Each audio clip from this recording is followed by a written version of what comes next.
Et bonjour à toutes et à tous et bienvenue dans La Gonfle, le podcast qui sauve le pire.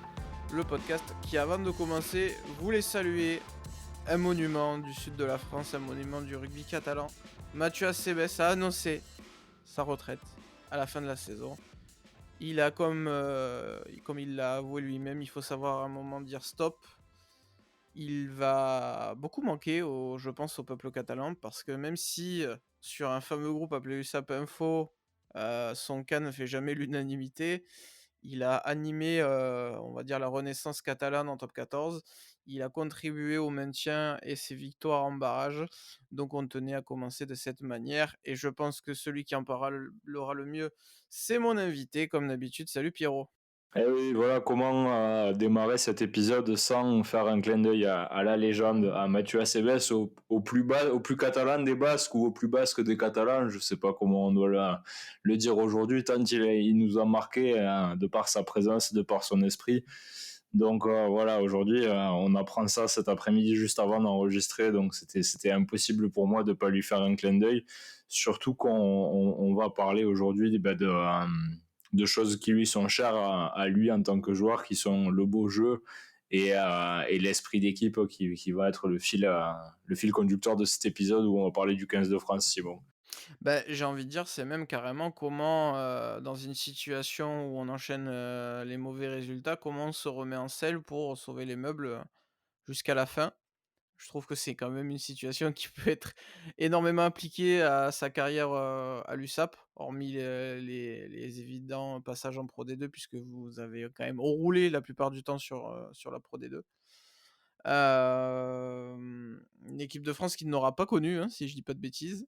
À part, ouais, il a été international uniquement à 7, ouais, Ce qui est c'était déjà, quand même quelques années, ouais, pas mal. ce qui Bon, est sans déjà titre, hein, honorable. malgré tout, mais... Ce qui est déjà honorable. D'ailleurs, on peut en profiter, on peut féliciter l'équipe de France à 7, hein. Alors, je suis pas le plus friand du rugby à 7, mais les Bleus du 7 ont remporté le tournoi à Los Angeles. C'est une première depuis 2005. Pierre, c'est quand même de bon augure avant les Jeux Olympiques. Et puis, bon, forcément, on a parlé d'un effet Dupont. Alors, c'est pas forcément que lui, hein. Il peut pas tout révolutionner en arrivant sur ses premiers matchs, mais il a déjà montré de belles choses. Et puis, il arrive au moment, on va dire, parfait, puisque on va chercher le seulement deuxième gain de tournoi de l'histoire du Sevens.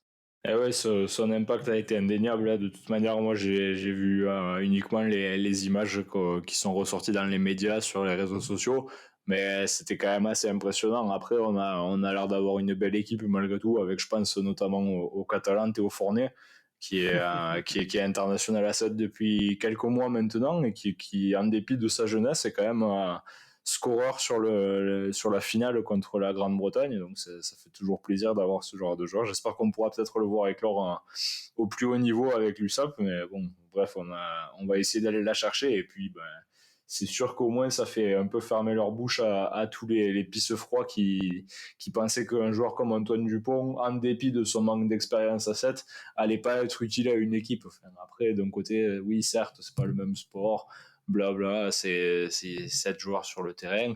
Ça reste Antoine Dupont, ça reste un joueur immense de rugby à 15. Je pense qu'à partir de là, c'est toujours bon à prendre pour un effectif qui, on le sait, est souvent d'ailleurs construit de joueurs qui jouent à 15 à des niveaux un peu en dessous, comme Mathieu Acebes par exemple. C'est ça, et puis un Nelson Épée, sport. par exemple, Oui, qui a jamais Rebadge. trop réussi à percer avec le Stade Toulousain. Enfin, les exemples sont illimités, quoi, à Oui, ce puis niveau-là. c'est une autre façon aussi de vivre ce sport-là. Et puis oui, forcément un sport où il y a de l'espace, l'ami Dupont, il peut que se régaler. Après, le bonheur des uns fait le malheur des autres. Il y a une courbe qui est totalement inverse pour le 15 on n'a pas forcément débriefé ce match parce que je vois pas trop ce qu'on aurait pu dire de plus, surtout qu'il y a encore eu un carton rouge. Heu, si ce n'est, si ce n'est merci, à ce coup du sort qui a fait tomber le ballon de Paolo Garbisi. Mais après voilà, match nul, peut-être pas mérité d'ailleurs. Mais la France doit se relever. La France va devoir se relever au Pays de Galles, qui joue clairement, son va-tout pour ne pas finir dernier, puisqu'il va y avoir un sacré duel de fin de tournoi avec l'Italie pour eux. On va quand même se projeter sur ce match-là, Pierre. Beaucoup d'informations à prendre en compte. Forcément, avec le rouge et sa suspension, Jonathan Danty va rater la fin du tournoi. Ce qui veut dire que le, le, le besoin de changement exprimé par le peuple et par certains connaisseurs, certains analystes de différents médias va forcément avoir lieu. La blessure de Mathieu Jalibert va ouvrir une porte à aussi quelqu'un, que ce soit un demi d'ouverture ou alors si Thomas Ramos, comme ça a pu fuiter éventuellement, un arrière ou un ailier. En tout cas, quelqu'un va sortir avec une possibilité de briller. Voilà. On rappelle que quand même les peu d'absences et les peu de changements qu'ont fait Fabien Galtier ont pu être décisifs. Si Thomas Ramos n'avait pas profité de la blessure de Melvin Jaminet, on n'aurait jamais su, pardon, est-ce qu'il serait revenu déjà à ce niveau, déjà même de manière générale avec Toulouse ou avec l'équipe de France, mais est-ce qu'il aurait endossé le maillot de titulaire à la Coupe du Monde. Preuve Bah, que c'est sûr, ouais, surtout que Jaminet était un peu le chouchou de Fabien Galtier, malgré tout, et, en dépit de ses performances en club un peu en demi-teinte. et que il lui rendait plutôt bien parce qu'on avait des pourcentages au tir exceptionnels et que Oui. l'équipe s'est imposée face à des équipes plus qu'intéressantes, que ce soit lors de la tournée d'été avec l'effectif remanié en Australie ou même la Nouvelle-Zélande, on s'en souvient tous, lors de la tournée d'automne et cette fameuse relance à laquelle il participe avec Romain Tamac depuis l'en-but, qui finit à 5 mètres de la ligne avec une pénalité obtenue et pas d'essai malheureusement, mais on avait creusé l'écart à ce moment-là alors qu'on était un peu KO depuis 5 minutes. Pierre, on a plusieurs informations en plus de ça. Le capitaine de ce tournoi, Grégory Aldrit, fait son retour. Emmanuel Meafou devrait enfin faire ses débuts avec l'équipe de France. Pozzolo Tulagi en plus est ménagé. Donc ça peut donner une tendance sur la compo. Bien que Fabien Galtier, Pierre, a énormément brouillé les pistes. On ne sait pas par exemple si Marchand va reprendre le poste de titulaire ou si Movaka va continuer sa route dès le coup d'envoi. Ouais, c'est-à-dire qu'il y avait déjà eu des informations contradictoires la semaine avant le match contre l'Italie. On pense notamment au fait que le lundi, avant le match, on pensait que Pozzolo Tuilagi allait être renvoyé à Perpignan et qui jouerait pas, et alors qu'au final, il est aligné titulaire. Donc c'est vrai qu'on va avoir plusieurs possibilités. Aussi, tu as de nouveau la possibilité d'aligner Flamand et Cameron Woki, qui était Et Thibaut Flament qui revient. qui était la paire de deuxième ligne la plus utilisée précédemment. Donc il y a beaucoup de questions sur ce poste-là, il y a beaucoup de questions sur l'autre paire aussi qui est la paire de centre. Et évidemment au niveau de la charnière, même s'il ne devrait pas y avoir beaucoup de surprises, je pense qu'on devrait sûrement partir sur un Lucu Ramos. Même si franchement j'aurais bien aimé voir un autre joueur dans ce registre, peut-être pas forcément Astoy, mais plutôt un Antoine Gibert. Même si en effet l'enjeu de ce match-là te pousse à faire des décisions que tu as déjà prises, c'est-à-dire que Ramos en 10, on sait ce qu'il vaut. C'est pas aussi impressionnant que quand il joue à l'arrière, mais ça reste solide. De toute façon, c'est un joueur de la formation toulousaine, donc qui est Puis capable d'interchanger ces postes-là, donc ça reste de la sécurité entre guillemets. il connaît surtout l'animation offensive et dans un contexte où tu dois te ressaisir et que tu as un temps limité, je pense que le choix s'est très vite imposé, en tout cas dans la tête de Fabien Galtier. Je suis assez d'accord avec toi, j'aurais bien voulu voir quelqu'un. Je fais partie de ces gens qui, de toute manière, ont compris très vite et qui, étant supporter du Stade Toulousain, ne fait pas un anti-toulousianisme aigu, que Romain Tamac était le titulaire dans la tête du sélectionneur, que malgré tout, il faut un jour préparer l'avenir. Moi, j'aurais carrément mis Hugo Reus, je sais jamais comment, ou Hugo, Reus, il n'est ouais, pas catalan malheureusement. je sais pas s'il faut dire comme Marco, l'allemand, ou pas, mais sachant que tu avais rien à perdre, que de toute manière, si Jalibert revient, je pense qu'il regagnera sa place. C'était peut-être l'occasion aussi de tester ton prospect le plus certain à l'heure actuelle pour les 5 à 10 années à venir. Bah après, rien à perdre, ça reste de la symbolique, mais c'est vrai que si on perd ce match-là, on finit potentiellement derrière le Pays de Galles, donc bon, c'est pas...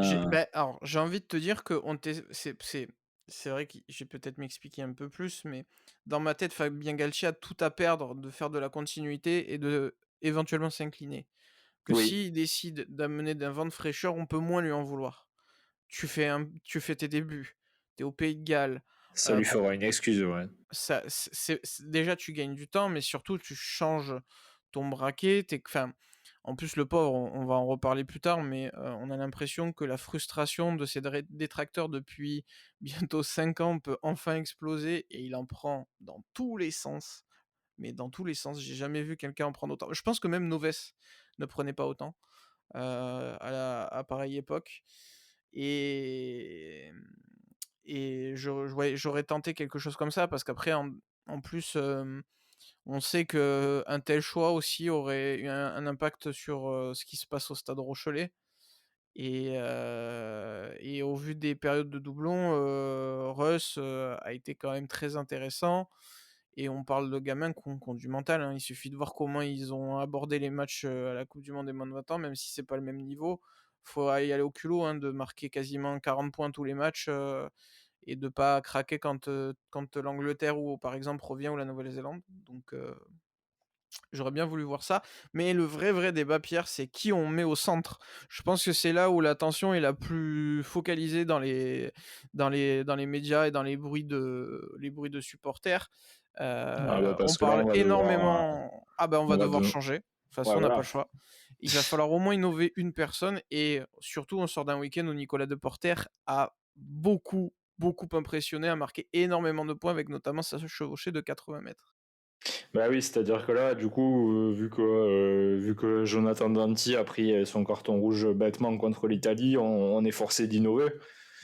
Et ben, c'est compliqué parce que c'est quand même une paire de centres qui nous a beaucoup apporté, Ficou Danti, sur laquelle on s'est beaucoup basé pour construire nos succès par le passé, que ce soit offensivement et défensivement, très complémentaires, et qui, les rares fois où on n'a pas pu les aligner, a clairement posé un problème. Et donc là, on se retrouve avec, sur la liste des 34 joueurs qui peuvent jouer au centre. On a uniquement Ficou, entre guillemets, qui est un joueur d'expérience. Sinon, tous les autres, c'est des rookies, quoi. T'as Moefana qui a un peu plus d'expérience que les autres, mais Gaëton, Deporter et Barassi, c'est des joueurs qui sont relativement jeunes, très prometteurs, avec un fort potentiel, avec des profils assez divers, hein. On a Gaëton qui est un peu plus physique, et Deporter et Barassi, si je me trompe pas, qui sont un peu plus Dans du coup l'évitement. axés sur le sport, sur la course et l'évitement, justement. Donc c'est vrai qu'il y a la possibilité de construire une paire avec la même ambivalence, qui est ce qu'on recherche généralement sur une paire de centres. Mais est-ce que on va réussir à déboulonner Ficou et à faire l'autre choix que Moefana, parce que bon, ça reste le choix de la sécurité entre guillemets, et je pense que malgré tout, Galtier, en dépit du fait qu'il ne peut pas ignorer le talent évident des joueurs qui sont sur sa liste, puisque bon, c'est quand même quelqu'un qui connaît le rugby et qui l'observe depuis suffisamment longtemps pour voir les choses.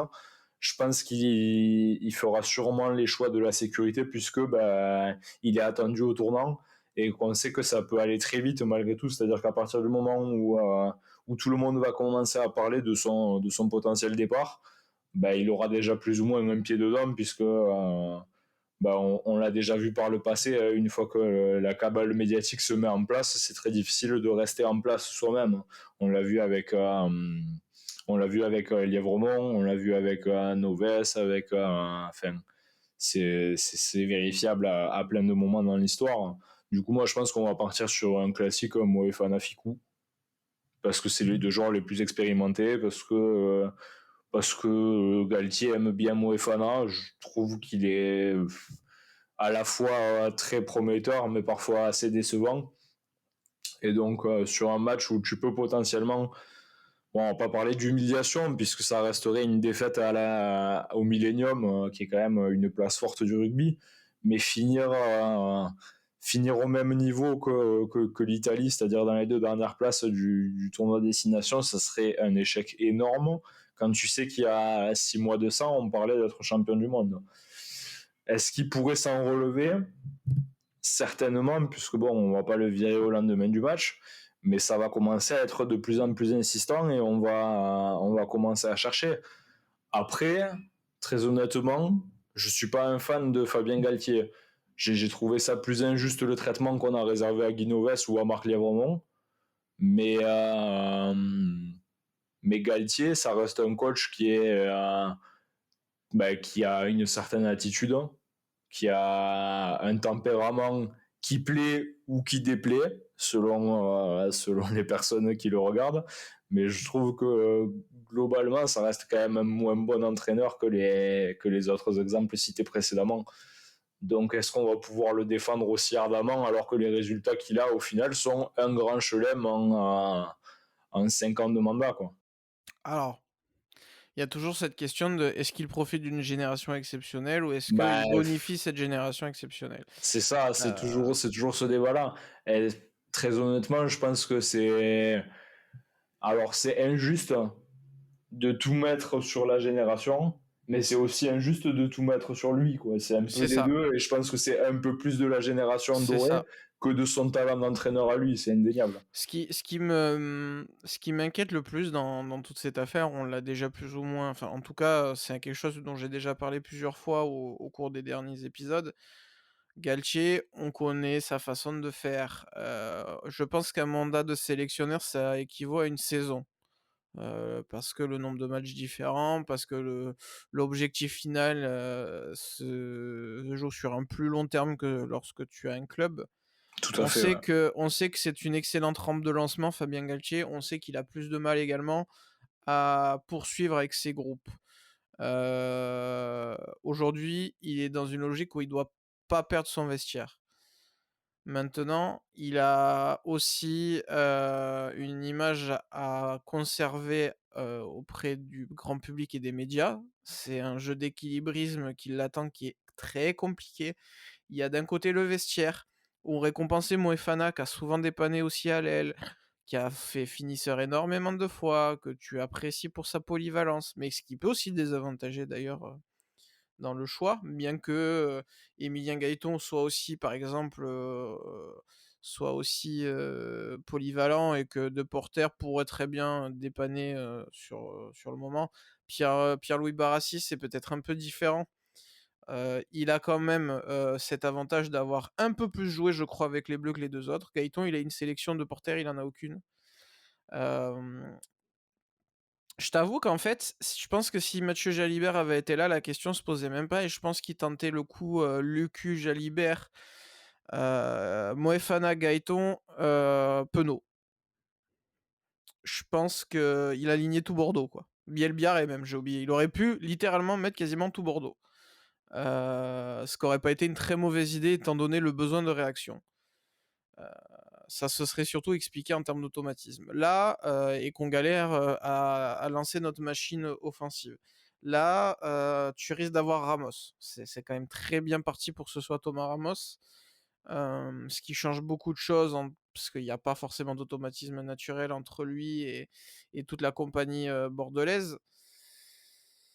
Je trouve que, le choix aurait été très simple avant ce week-end et que Moefana allait débuter, dans tous les cas, mais je trouve quand même que Deporter, il est en train d'un peu de forcer la porte, hein. Quand tu fais, une telle performance, que tu les réitères même, en plein marasme français, c'est compliqué de pas te lancer. Comme on disait juste avant, en off, avant de commencer, Ficou, c'est plus le Ficou gringalet, tout fin, tout, feu follet qu'on a connu à ses débuts. Oui, On est c'est sur un devenu un joueur, joueur plus complet, hein. plus complet, beaucoup plus massif en termes physiques, qui peut très bien aussi apporter de l'impact comme le fait, comme on demandait à Jonathan Danty de le faire.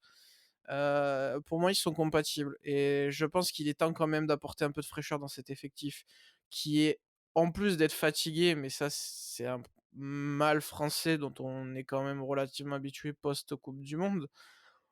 Il y a une fatigue mentale. Ce groupe, il a pas digéré, complètement ce qui s'est passé, en France, au Stade de France contre l'Afrique du Sud. Il a besoin de fraîcheur. Il a besoin de nouveauté. Il a besoin de se sentir aussi, peut-être, en danger. de manière individuelle. Je sais pas ce que tu en penses, mais Bah, le problème, il c'est qu'il y faut a quand peut-être piquer même, dans l'orgueil un peu certains, que ce soit injuste ou que ce soit mérité, dans le sens où c'est peut-être le meilleur moyen d'avaler la pilule et de se concentrer sur autre chose.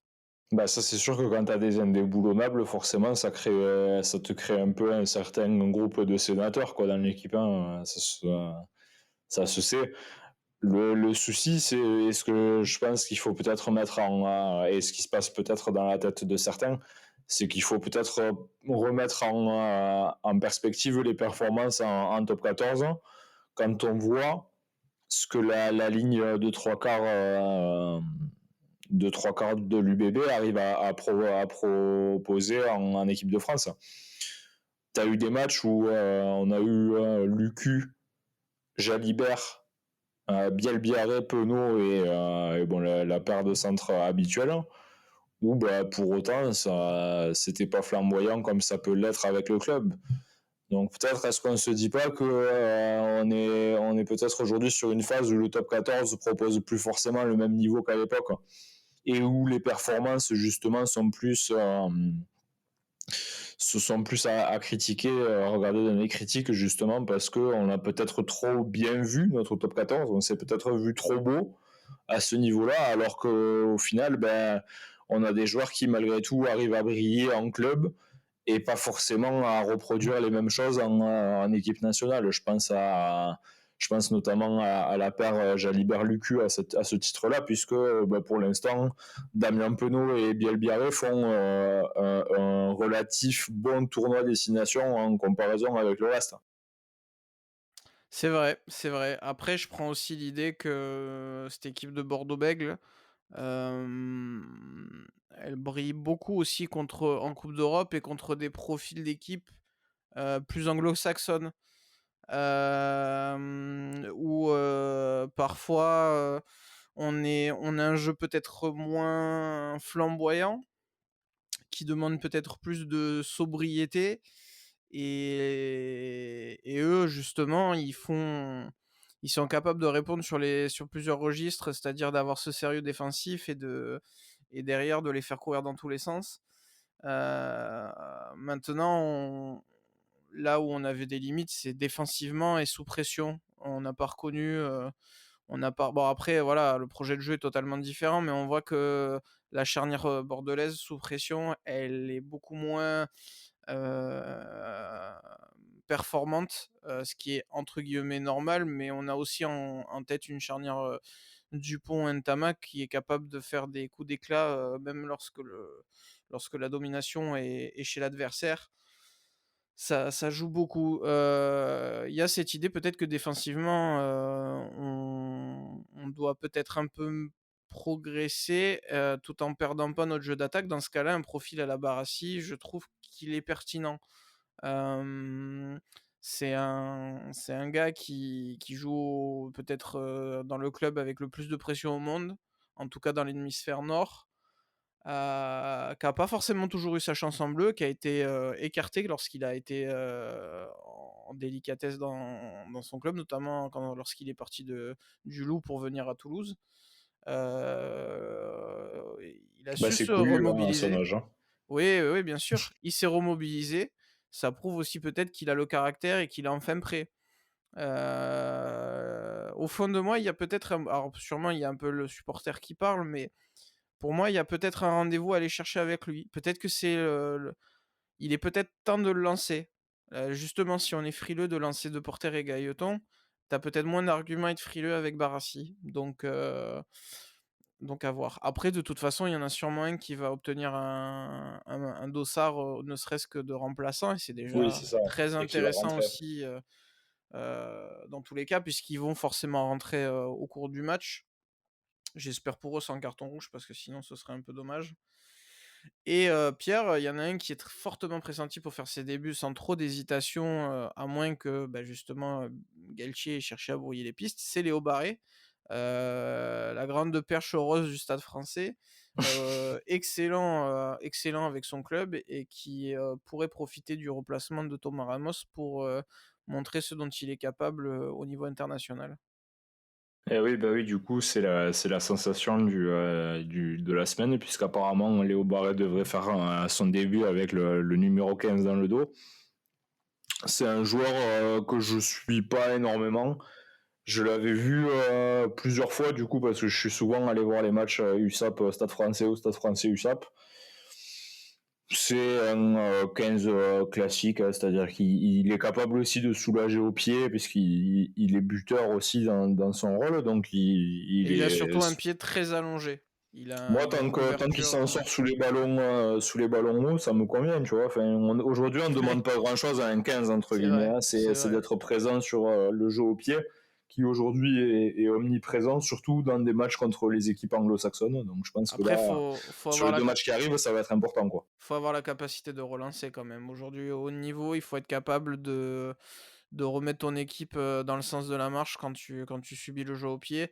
Ah oui, bah, c'est ce que Étant donné j'entends par la gestion du l'importance, jeu au pied, hein. c'est ça, c'est ça. Mais c'est aussi bien en ayant un grand coup de patte qu'en étant capable de casser un plaquage et de remettre tes avants dans l'avancée. Parce qu'on voit en plus surtout que la stratégie française, c'est de pas forcément faire courir nos avants sur des ping-pong rugby.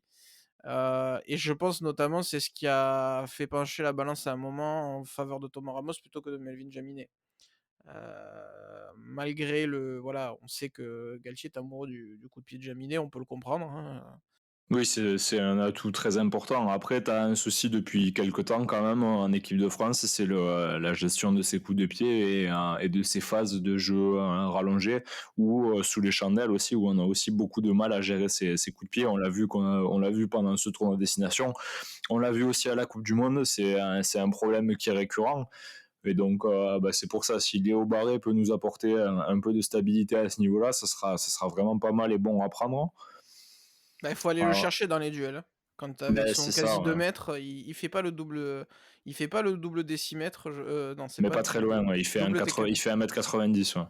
C'est ça. Donc, ça fait déjà un problème en moins, c'est-à-dire que, peu importe ton impulsion, tu probablement dans le débat entre toi et le mec qui a frappé le ballon. Donc, déjà Après, c'est ça. il va avoir beaucoup de travail parce que ce soit le Pays de Galles ou l'Angleterre qu'on joue ensuite, hein, ça aime beaucoup jouer au Ça pied, arrose, ça ouais. aime beaucoup le coup de pied, le jeu d'occupation et les ballons hauts. Donc, il risque d'avoir du travail et ça va être à double tranchant pour lui, quoi. C'est le test ultime, on Lui peut qui dire. d'ailleurs, petit fun fact, ne tape, je crois, pas souvent en club, mais que j'ai déjà vu, pallier une absence, en cours de match.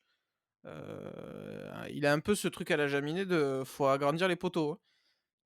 Quand il tape, il fait pas semblant le gamin. Donc, Ouais, je vois, il a des stats, il tape sur quelques matchs, je pense, en complément de bah, son peut-être à 10. longue distance, ouais. Il a marqué 2 points contre l'USAP en première journée, 4 points en troisième journée à Montpellier, contre Montpellier. Donc, ouais, il tape de temps en temps quand même. Mais c'est surtout un beau marqueur d'essai, puisqu'il en a déjà marqué 3 cette année, cette saison plutôt. Donc c'est Ah un oui, joueur qui va quand même, oui, il en a il mis va un quand très même joli d'ailleurs. il va pouvoir nous apporter quelque chose et puis surtout de la nouveauté et le côté imprévisible que ça peut avoir, puisque je suis pas sûr que beaucoup d'observateurs étrangers l'aient scruté particulièrement, sachant qu'on avait quand même des rôles qui étaient prédéfinis à ce poste-là, puisqu'on avait Jaminet, on avait Ramos, on avait la possibilité d'un retour de Dulain, peut-être, Mmh. qui aurait aussi peut-être mérité pour moi de faire partie au moins du groupe, hein. Bon, Oui, mais après, tu peux ça pas c'est. réclamer du renouveau et prendre un mec qui peut-être Ouais, dans même pas 2 ans est à la retraite, enfin, c'est sûr. C'est sûr, tout à fait. c'est compliqué. En tout cas, il y a beaucoup d'enjeux, là où probablement on va être très content, c'est quand même aussi devant, où on va partir avec beaucoup plus de certitude que derrière, mais Afou, c'est quand même une vraie plus-value. Aldrit, reste aujourd'hui incontestable, à son poste. On se doit avec ces bonnes nouvelles, Pierre, De se réjouir, ouais. d'être dominant, ne serait-ce qu'en mêlée. Et le mieux, ce serait même de régler tous ces problèmes de touche. Bah, disons que déjà, Aldrit, il avait les dents qui rayaient le parquet contre l'Italie, ça se voyait. Il lui avait donné la tâche de porteur d'eau et de porteur de tea. T'avais l'impression qu'il avait envie C'est vrai. d'entrer, quoi, déjà. Donc là, à mon avis, ça va envoyer. Après, sur la seconde ligne, il reste quand même la grosse question. C'est-à-dire qu'aujourd'hui, là, avec les arrivants que sont Tulagi et Meafou, est-ce qu'on va avoir le choix de Woki flamand qu'on a vu déjà par le passé, peut-être un Taofi fénois, qui sait, ou le choix de la nouveauté. Moi, je les ferais peut-être plus sortir du banc, Tulagi et Meafou, parce que vraiment, si en fin de match, tu les envoies, c'est un cauchemar pour les adversaires. Hein. Je suis pas forcément d'accord parce qu'il faut quand même que tu prennes des ballons en touche. Hein. Euh, et Bah, que tu feras sauter Aldrit ou Olivon. ben, Aldrit, il me paraît un peu lourd et Olivon sera sûrement aussi sorti à ce moment-là. C'est peut-être. Alors après, tu peux faire entrer Woki, tout à fait. T'as toujours plusieurs Et possibilités, mais c'est vrai que ça c'est la t'impacte un question. peu. C'est la question. Non, mais pour moi, c'était le souhait de Galtier et il est hyper logique. Tu peux quasiment avoir une première ligne, enfin une première et deuxième ligne toulousaine, il faut s'appuyer dessus. Ça marche extrêmement bien du côté d'Ernest Vallon. Là, ce père flamand met à fou. T'en as un qui joue beaucoup plus sur les rucks, l'autre qui, de sa formation de demi d'ouverture en Belgique, a des capacités de jouer avec les arrières en tout cas de lancer les arrières en lancement enfin, qui est assez intéressant. Donc moi je vois bien la paire toulousaine débuter. Ça ferait pas de mal aussi côté fondamentaux. Donc moi je partirais peut-être plus dessus. Un 15 de départ à 100% garonné, quoi. Bah non parce que moi Non, mais je veux dire j'aurais entre Toulouse et Bordeaux, quoi. ah oui, oui, oui, très concentré sur 3 équipes en effet, de toute manière, Ah, mais bah là, oui, bah, plus que jamais, de toute façon. Là, en même temps, c'est assez logique en soi. Quand tu regardes les effectifs, c'est déjà un miracle d'avoir des oui, joueurs d'autres équipes. Bah, oui, oui. ça Après domine, hein. Mais de toute façon, c'est la règle des GIFs qui veut ça. Hein. Ils se concentrent dans les clubs les plus. Tu peux te retrouver quand même avec enfin, selon les choix qui vont être faits, parce que le Garec est quand même en ballottage, hein, selon les informations. Tu peux te retrouver avec du francilien, tu peux te retrouver avec le Garec, Barré, Ficou, qui jouent tous. Bon, alors Ficou, on sait qu'il est varois, mais le Garec a son nom, on sait très bien qu'il est breton aussi. Mais alors je sais que Léo Barré, il est des Yvelines, il me semble. Mais Oui, il a démarré à Versailles, Léo voilà. Boré. Donc on peut se retrouver quand même avec une équipe un peu plus parisienne aussi. Et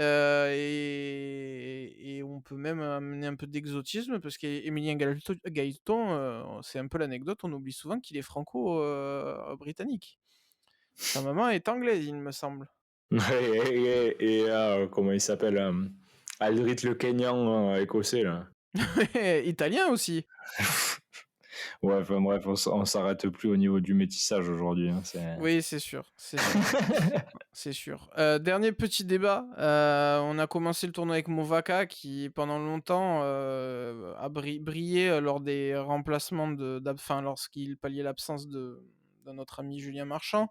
Il a impressionné au point de devenir titulaire pendant le début du tournoi. On peut pas lui reprocher son apport offensif et une expérience malgré tout, bien que rarement titulaire, que ce soit en club ou en sélection. Il joue quasiment le même temps que Julien Marchand à chaque fois, et il joue dans une équipe très expérimentée qui va souvent au moins en finale de top 14. On peut néanmoins relancer le débat parce que l'apport défensif, notamment sur les grattages, où on est beaucoup moins performant que sur les 4 années qui ont précédé, c'est peut-être le moment de relancer Julien Marchand. Bah oui, c'est-à-dire que bon après c'est un raccourci qui est facile, mais c'est-à-dire qu'on marchait quand même vachement mieux à l'époque où on avait l'ordre inversé, Établi. c'est-à-dire Julien Marchand qui démarre et Movaka qui apporte le punch en fin de match pour porter les stockades. Ça montre aussi ce qu'on dit souvent, hein, c'est qu'aujourd'hui le rôle de finisseur, que précédemment on appelait remplaçant, avec une connotation un peu péjorative pour certains, c'est aujourd'hui dans le rugby un rôle à part entière et que c'est pas forcément la même façon de jouer ni d'apporter sa pierre à l'édifice qu'un titulaire. C'est Est-ce clair. que justement Movaka il se retrouve pas plus facilement dans ce rôle-là de finisseur où tu viens porter les stockades plutôt que dans celui d'un titulaire où ben, tu dois forcément apporter de suite ton impact sur le jeu et en plus c'est à mettre en parallèle avec des soucis au niveau du plan de jeu, des touches et des combinaisons qui est flagrant sur les premiers matchs de ce tournoi avec le nouveau Ah, staff. clairement, hein. Donc c'est pas les meilleures conditions, c'est sûr, pour s'imposer en tant que numéro 2 quoi. C'est clair, et puis de toute manière, il y a quelque chose qui ne fonctionne pas, donc il faut bien parfois, changer quelque chose et souvent, et c'est plus dans le profil de Galtier de revenir sur des acquis. Là, il y a sûrement besoin un peu des 2. Devant, d'autant plus, on va repartir sur, ce qu'on avait prévu de faire et ce qu'on avait l'habitude de faire. Ça serait pas normal, ce serait pas scandaleux en tout cas de renverser à nouveau l'ordre. Et puis comme tu le dis, il a tellement brillé en tant que finisseur, l'ami Movaka, que faudrait pas le prendre comme quelque chose de négatif. Au contraire, le vouloir à son meilleur niveau, c'est dans tous les cas, la chose la plus bienveillante qu'il puisse faire, notre ami Galtier. Ça laisse quand même beaucoup de doutes, hein. C'est vrai que sûrement qu'à la sortie de l'épisode, on aura la compo pour nous là qui tournons, soir De semaine, de hein. de semaine, hein, mardi, soir de PSG, Real Sociedad. On parlait d'un Basque en début d'émission, voilà, le PSG se déplace au Pays Basque justement ce soir. Hem, on va voir s'ils vont encore écrire l'histoire de manière un peu catastrophique ou s'ils vont quand même, assumer leur statut. Ça devrait quand même bien se passer a priori. Ouais, j'ai vu un tweet passer dans la journée qui disait si on me donne 20 000 euros ou une élimination du PSG ce soir, je pense que j'hésite pas mal. Et en ces temps de crise, je trouve que j'ai trouvé ça plutôt drôle quand même. Ça retranscrivait pas mal mon état d'esprit. Après, c'est vrai que ça fait longtemps que je suis un peu moins le foot. Ça se corrèle avec la baisse de régime du FC Barcelone qui joue ce soir contre Naples. Ouais, Alors, est-ce que dans ça va un pas dans un duel, où les 2 équipes ne connaissent pas le même, destin que l'année précédente, hein. Non, on va essayer de pas réveiller le fantôme de Costas Manolas. Parce que franchement, là, déjà, c'est Qui bon. a ouais, qui a joué à Naples, hein, donc Ben, je sais pas s'il y a encore. qui a joué à Naples et qui a marqué contre le Barça lors de Avec la Roma, l'élimination. avec la Ah, c'était Roma. avec la Roma? Oui, Ah putain, alors c'était Mertens avec Naples. je sais plus, mais je sais que Qu'il avait tiré la langue, là, cet enfoiré. Là. Costas Manolas, c'était la Romatada, comme on Ouais, l'avait appelé. putain, ouais, voilà, c'est bon. Ça y est, j'ai le souvenir qui est débloqué. Quoi. Bon, on va espérer que ça se passe bien, comme ça se passera bien, on l'espère pour l'équipe de France au Pays de Galles. Par contre, Pierre, c'est clairement un tournant. Si on perd, qu'est-ce qu'on fait? Bah, si tu perds, alors si tu gagnes, mais bon, il faudrait pas voir non plus que le problème est résolu à 100%, parce que bon, il faudra pas oublier le début du tournoi malgré tout. Si tu perds, qu'est-ce que tu fais? Bah, d'un côté, oui, c'est compliqué de perdre au Pays de Galles, parce qu'on s'est habitué maintenant à les gagner tous les ans quasiment. Donc c'est vrai que ça va nous remettre un peu dans une période qu'on a moins aimée du rugby français, c'est-à-dire la On est période du d'accord. doute. Mais est-ce que tu peux vraiment considérer que c'est un échec de ne pas aller gagner au Pays de Galles quand tu vois le tournoi qu'ils font et où au final ils sont à chaque fois à très peu de choses près de l'emporter, que ce soit contre l'Écosse où ils perdent d'un point, contre l'Angleterre où ils perdent de 2 points et contre l'Irlande. Bon, l'Irlande ils ont subi un peu plus, mais tu vois clairement qu'aujourd'hui le niveau il se resserre dans le milieu du tableau entre guillemets du tournoi destination, c'est-à-dire que l'Écosse, l'Angleterre et le Pays de Galles aujourd'hui se tiennent à très peu de choses.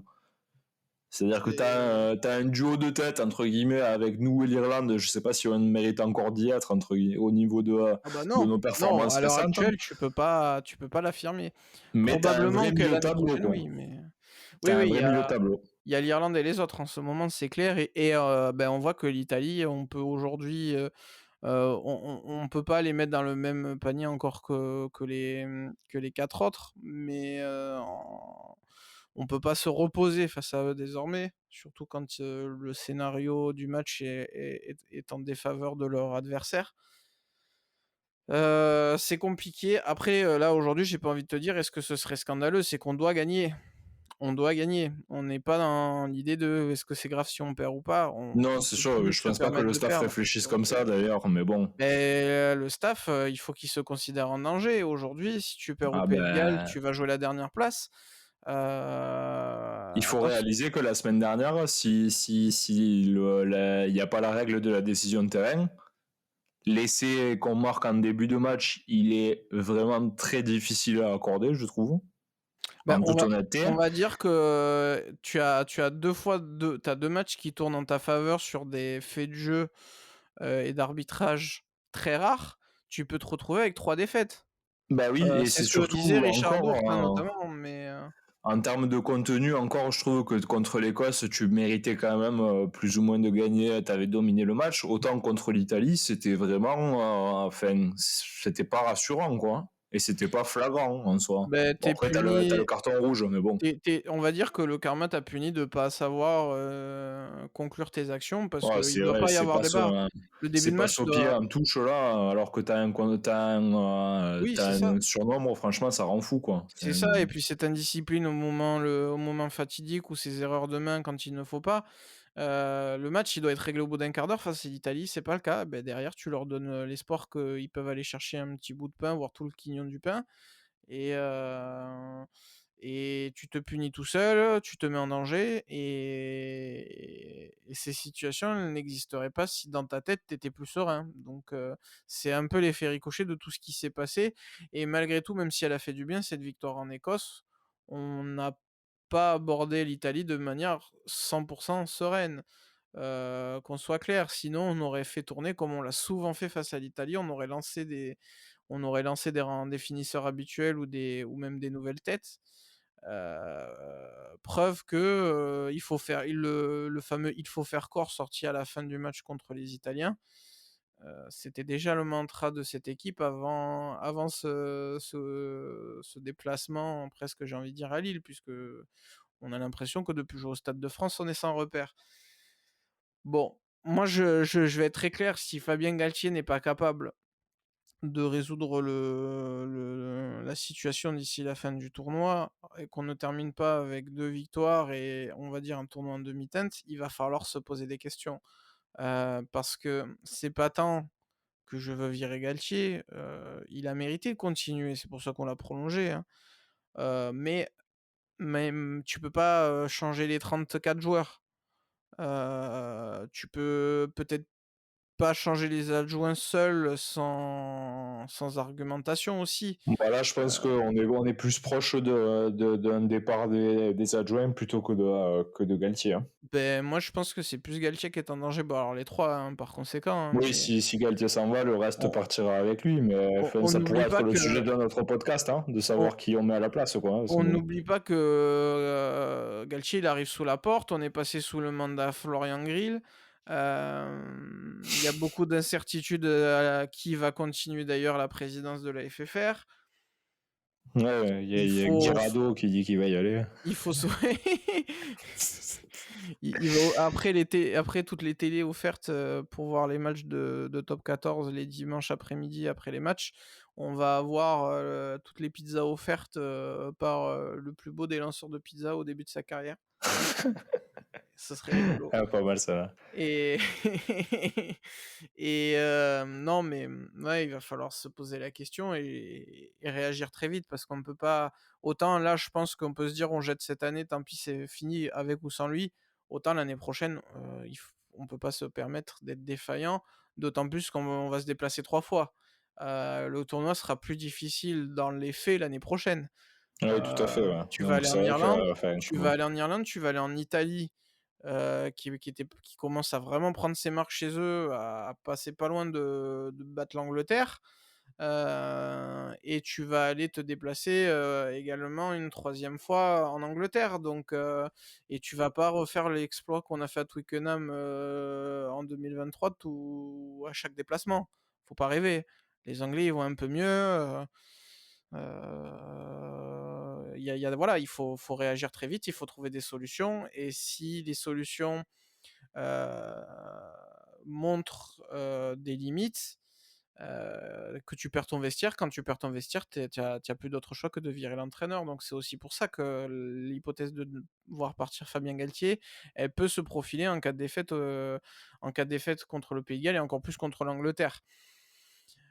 Néanmoins, je le souhaite pas. Je pense pas que ce soit une bonne chose parce que ça veut dire changer les plans, changer de philosophie. Ça remet tout en question. C'est quand Tu même repars à pas. zéro, quoi. Hein. Même Voilà, si tu gardes les mêmes joueurs, tu repars à zéro sur tout le plan de jeu, sur tout le travail, quoi. c'est ça. Et puis il faut quand même mettre au crédit de cette équipe qui allait amputer de beaucoup de joueurs depuis le début. Il n'y a pas son capitaine, il n'y a pas son numéro 10 titulaire, il n'y a même plus le numéro 10 titulaire, on va dire, depuis l'absence d'Ntamak.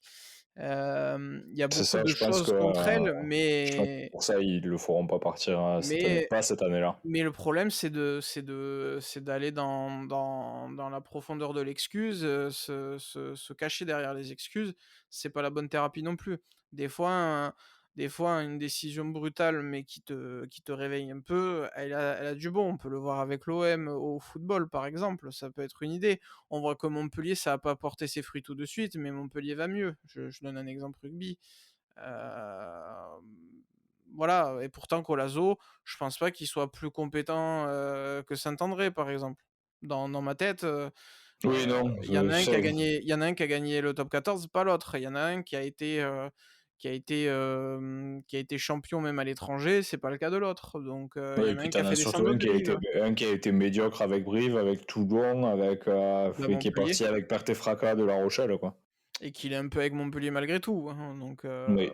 Donc bon, c'est ça peut arriver, ça peut arriver. En tout cas, on peut plus jouer la victoire dans le tournoi a priori. Par contre, on va avoir un Irlande-Angleterre qui va avoir une saveur très très très très très sympathique samedi. Ah bah oui, là, de toute façon, on va rentrer dans le vif du sujet puisqu'on approche de la fin du tournoi, donc tous les matchs vont être tendus. L'Angleterre-Irlande, l'Italie-Écosse, ça va être des matchs super intéressants à voir. D'ailleurs, j'espère qu'ils vont installer un petit écran géant à l'USAP pour qu'on puisse le voir avant la réception de Toulouse à 21h, quoi. Ce serait sympa. Ce serait sympa, effectivement. Je pense que c'est prévu, hein, de toute manière, ne t'inquiète pas. Mais ouais, de trois beaux matchs à voir. Et puis cette Italie que les Écossais vont pas forcément pouvoir regarder de haut parce que même si la France les a joués à 14 quasiment plus d'une mi-temps, ils ont malmené une équipe qui les a battus. Donc Ouais, ça va être l'occasion de voilà, se c'est jauger trois pour vrais tout le beaux monde. matchs. Hein, Ouais, on a trois matchs où on peut pas forcément d'office donner un vainqueur, même si l'Irlande par exemple est ultra favorite. Ce qu'il est lié historiquement et le fait qu'en plus le match a lieu à Twickenham et que l'Angleterre potentiellement, hypothétiquement, peut aller chercher le tournoi, ça donne cette incertitude qu'on aime bien dans le tournoi. Malheureusement, on n'y participe pas. Mais on va quand même profiter de ça avec grand plaisir. Et puis au moins, on aura le palpitant un peu moins fort sur les matchs qui décideront du vainqueur. L'Angleterre, tous les ans, j'ai l'impression qu'ils sont nuls, mais ils arrivent toujours, par des miracles comptables, à jouer le titre. Hein. Ben c'est là que tu vois les grandes C'est le nations. paradoxe, quoi. C'est là que tu vois les grandes nations. Et c'est peut-être aussi pour ça que tu sais et que tu comprends pourquoi c'est eux qui ont été la première nation du Nord à remporter la Coupe du Monde. Tout Ben simplement. ouais. C'est comme ça. Bon, il n'y a plus qu'à profiter et à regarder, en espérant une issue heureuse dimanche aux alentours de 18h, puisque le match sera à 16h, comme tu l'as dit, au Millennium Stadium, qui, pour cause de naming, s'appelle désormais le Principality Stadium. On va se régaler avec encore un beau week-end. Et puis, comme tu l'as dit, il y a aussi de très belles affiches en top 14, donc notamment un USAP Stade Toulousain. Donc, nous sommes rivaux ce dimanche. Là, oui, bah, samedi, là, Oui, c'est ça va samedi, être un pardon. sacré match. Des Hein. bêtises, c'est Bon, samedi. j'espère qu'on va s'en sortir, mais bon, je le sens pas très bien. Bon, après, les gens qui m'entourent diront, de toute façon, tu le sens jamais bien. Oui. Oui, et puis c'est normal. Enfin, c'est un peu plus logique de pas le sentir. Et Toulouse est très en forme actuellement, donc bon. Après voilà, c'est un samedi, c'est en prime time, si je dis pas de bêtises, c'est à Ouais, 21h, oui, hein. c'est à 20 Pour ça, ça je sera à pensais que c'était 21h, dimanche et que je savais que c'était à 21h. Mais non, non, c'est ça, je crois que c'est Racing Toulon à 21h dimanche. une belle Heu, affiche aussi. ouais, très belle affiche aussi. 2 clubs en crise. Écoute, c'est le moment ou jamais de nous taper, hein, de toute manière, même si on est très en forme avec nos jeunes, on gagne pas Ouais, avec, j'espère qu'après des dizaines de coups de poing. la victoire à Clermont, ils vont nous faire l'impasse un peu chez nous qui vont être sympas, quoi. Et ben réponse, ce week-end. Et ben écoute, on a fait une bonne petite, preview de ce France-Pays de Galles. Merci Pierrot d'être venu et puis on espère que tu auras des bonnes nouvelles de ton côté lundi. Bah ouais, voilà, on va attendre des bonnes nouvelles ce week-end, hein, en général, puisque bon, on a lu ça pendant l'équipe de France, il y a un peu beaucoup de choses qui se passent ce week-end. Donc on espère pouvoir débriefer des choses positives la semaine prochaine. Oui, bah, on avec plaisir et puis il y aura forcément l'un de nous 2 qui sera heureux donc du Oui, c'est ça, au moins on se remontera le moral mutuellement. voilà, au moins il y aura forcément quelqu'un de avec le sourire et c'est ça qui est cool. Et ben, écoute, on va vous quitter là-dessus. Vous pouvez retrouver les épisodes précédents pour un peu voir notre spleen depuis le début de cette campagne, du 6 Nations. Il y a du foot qui va arriver, il y a d'autres rugby évidemment qui va arriver. Et puis, en attendant, profitez-en pour faire du sport. Il commence à faire de plus en plus beau. Le ciel est radieux en ce moment, que ce soit dans le sud et même dans le nord de la France. Vivez le sport à la télé également à fond et surtout soyez le plus heureux, c'est le plus important. Ciao ciao.